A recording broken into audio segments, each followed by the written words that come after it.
Hey guys, Ken Scott back with another video about a topic that you guys likely will find appealing.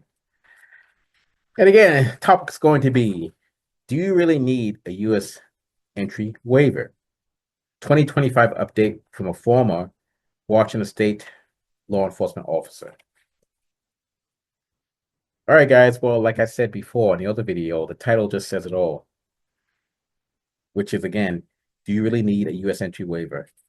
Guys, sometimes you do, sometimes you don't. It just depends. It's case by case. However, you guys can talk yourself into needing a U.S. entry waiver. Good example. You were charged with robbing the Bank of Montreal in Abbey, but it got dismissed or stay proceedings. You get caught in Surrey for speeding. But no, you know what? I take that back. Nothing to do with speeding. But you still got the same charge for robbing the bank, which was a stay proceedings or dismissal. You did not receive a conviction. You got to the U.S. border. They see the fact you've been charged, but not convicted. Tell us what happened.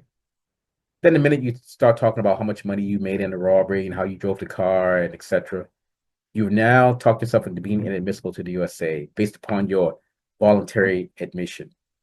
And we talked about this in the last media broadcast that I did. You just talked yourself into needing a waiver. Had you came in to see us before you went down to the border, we could have helped you protect yourself against that. You would have been fine. Because there are methods to protect yourself. And if you don't know these methods, you're just screwed. You guys don't understand how the code is written, how the laws are written, and what's in the DHS manuals, pamphlets, and training material. We do because we have that material. And the thing is, whatever we don't have, I can get with a phone call from associates who still work for the U.S. government. And that's why we average between a 99 to 100% success rate. Simple. Not every offense requires a waiver. Sometimes we have to get what's called September letter or lifetime clearance for certain things. So at the risk of not boring you guys, a September letter basically is a letter that states you are not inadmissible to the USA.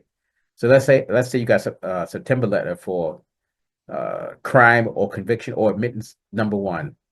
Fine, you're good. But then you get a conviction for fraud, indictable fraud after that.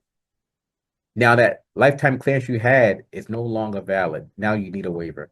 And you won't be able to get another lifetime clearance because the fraud requires a waiver.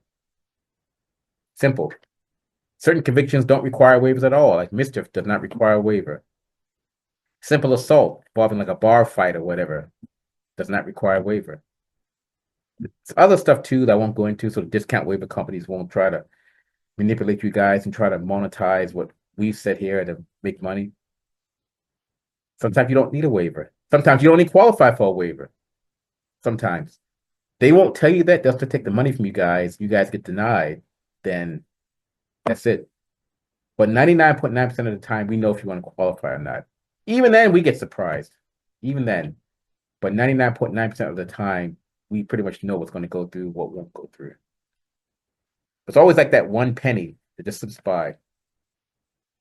Even we're not perfect. But our stats are a lot better, a lot higher. If you are obsessive compulsive, press 1 repeatedly. If you are codependent, ask someone to press 2 for you. Call him back. Anyway, guys, won't hold you up.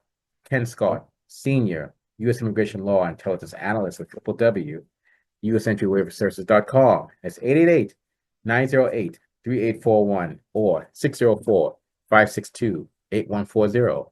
And I'm out. And you guys have a great day.